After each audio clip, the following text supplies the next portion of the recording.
Hello guys, আজকে ভাবলাম একটু শর্টকাটে বিরিয়ানি রান্না করি।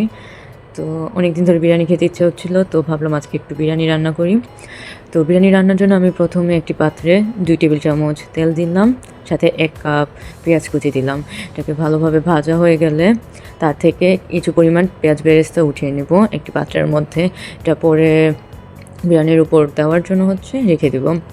আর পাত্রের মধ্যে কিছু পরিমাণ গরুর মাংস, আমি এখানে 1 কেজি পরিমাণ গরুর মাংস ব্যবহার করেছি।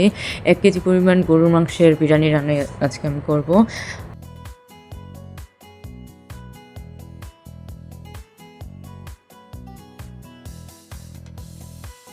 এই ক্ষেত্রে গরুর মাংসটাকে আমরা কিছুক্ষণ তেলের মধ্যে নাড়াচাড়া করে নেব। যখন গরুর মাংসটা রং বদলাতে শুরু করবে, অর্থাৎ হালকা একটু ব্রাউন কালার হওয়া শুরু করবে, সেই সময় আমরা এখানে 1/2 চামচ আদা আর 1/2 চামচ রসুন ইউজ করব। তো আদা আর রসুন দিয়ে মাংসটাকে ভালো করে মিশাতে হবে। মোটামুটি মিশানো হয়ে গেলে তারপর আমরা এখানে 1 প্যাকেট বিরিয়ানির মশলা ইউজ করব। আমি সম্পূর্ণ বিরিয়ানির মশলাটা একসাথে ইউজ করব না, কিছু কিছু পরিমাণ করে দিব।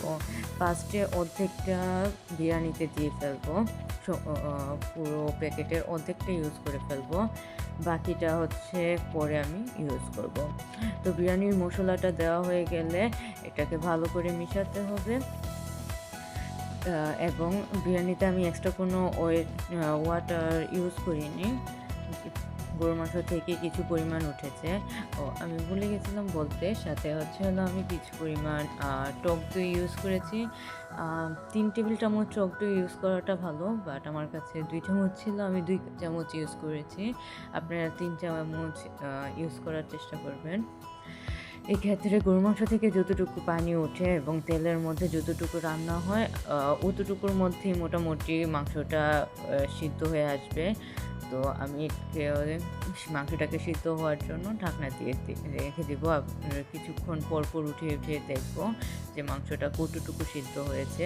যখন আমার মনে হবে মাংসটা মোটামুটি সিদ্ধ হয়ে গেছে, বলা যায় 60% টু 70% মোটামুটি সিদ্ধ হয়ে গেছে, সেই সময় আমি এতে চাল দেওয়া শুরু করব। 1 কেজি গরুর মাংসতে আমি সাধারণত আধা কেজি পোলা চাল ইউজ করেছি। তো আমি যে পটটা ইউজ করি ওইটার 2 পট সাধারণত আধা কেজির মতো হয়ে যায়।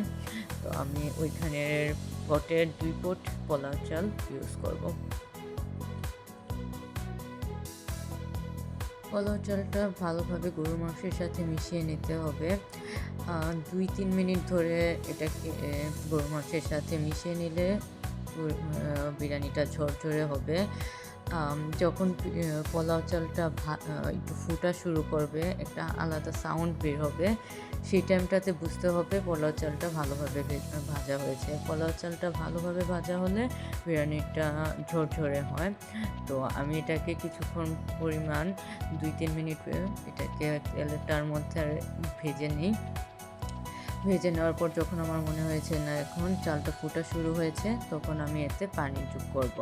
তো 2 পট পানির মধ্যে আমি সাধারণত 3 পট পানি ইউজ করি, আর 1 পট দুধ, লিকুইড দুধটা ইউজ করি।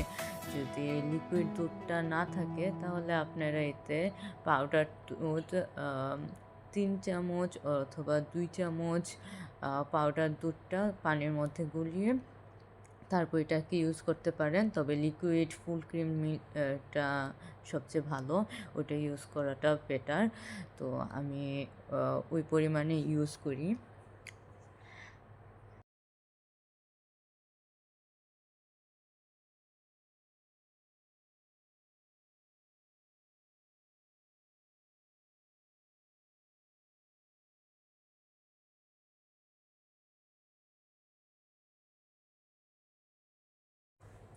আমি সাথে 4টি কাঁচামরিচ এটাতে অ্যাড করেছি, এতে খাবারের ফ্লেভারটা সুন্দর আসবে।